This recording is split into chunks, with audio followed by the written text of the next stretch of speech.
Walang iwanan kini ang pagpadayag sa pagpakiguban bisan sa mga kalisod ug kasakit. Kini ang pasalig sa hugot nga panag-inunungay bisan unsay mahitabo.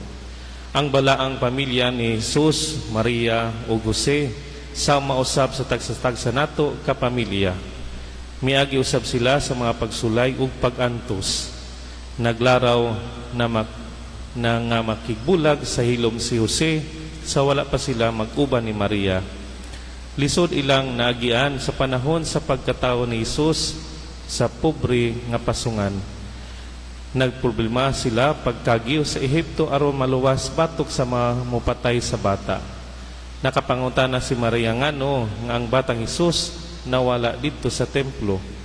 Apan luyo ni ining tanan, nagpabilin nga maunungon ang matag-us sa kanila. Kining pag-unong una sa tanan ilang nagsinati diha sa kanunay nga pagsimba, pagampo. Ang ilang paghalad sa ilang kaugalingon sa Ginoo mao'y naghatag kanila sa kadasig. Kita kaha nagpabilin ba kita nga musimba og mahalad sa Dios isip usa ka banay bisan na lang matag simana. Ikaduha, ana ang pagtahod ug pagsugot diha sa matag usa. Ang pagtahod ni Maria ug Jose sa kabubuton sa amahan may nagtudlo sa batang Hesus nga magmasinugtanon ug mutahod usab sa iyang mga ginikanan. Mausab kini ang pahimangno diha sa atong mga pagbasa. Dili unta ang atong kaugalingon lamang mao'y kanunay natong palabihon, kundili usab ang makahatag kitag kalipay sa mga mahal nato sa kinabuhi, hilabi na ang atong mga membro sa pamilya. Ikatulo, anaa ang pagdawat ug dili ang pagsalikway taliwala sa mga kahuyang. Wala gikwenta sa balaang banay ang pagkulang sa matag-usa kanila, apan misalig ang matag-usa sa kalig-on ug talento nga naangkon. Mao na nga giawhag ang mga ginikanan sa paglikay sa pagpalagot sa ilang mga anak. Ang managtiayon musanong ug musuporta unta sa matag usa. Sa Ebanghelyo, ang balaang banay, ang Sagrada Pamilya ni Jesus, Maria ug Jose, mipailalom nga maupabsanon sa nabatasan ug kustombre sa tawhanong katilingban pinaagi sa paghalad sa batang Jesus dito sa templo.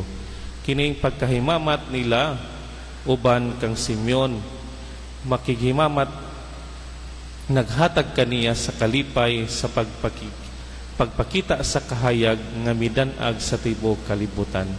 Naghimo kini kaniyang andam na moatubang sa Dios Amahan, sanglit nakasaksi man siya sa pag-abot sa gisaad nga banag-banag sa kaluwasan sa katawhan. Ato untang madaog ang kangit-ngit sa garbo, walay pagtinagdanay o pagpaniguro lamang sa kaugalingon. Mahimo unta kitang kahayag pinaagi sa malipayon nato nga pagsabot sa pagdawat nga maalagaron sa usag-usa. Dako ang hagit sa pag-inunungay sa matag pamilya karon, tungod kay ang uban nahimulag sa matag usa tungod sa trabaho nga atoa sa layo. Ang uban bisan ani ara sa duol nagkatibulaag tungod sa nagkainlain nga mga bisyo o guban pa.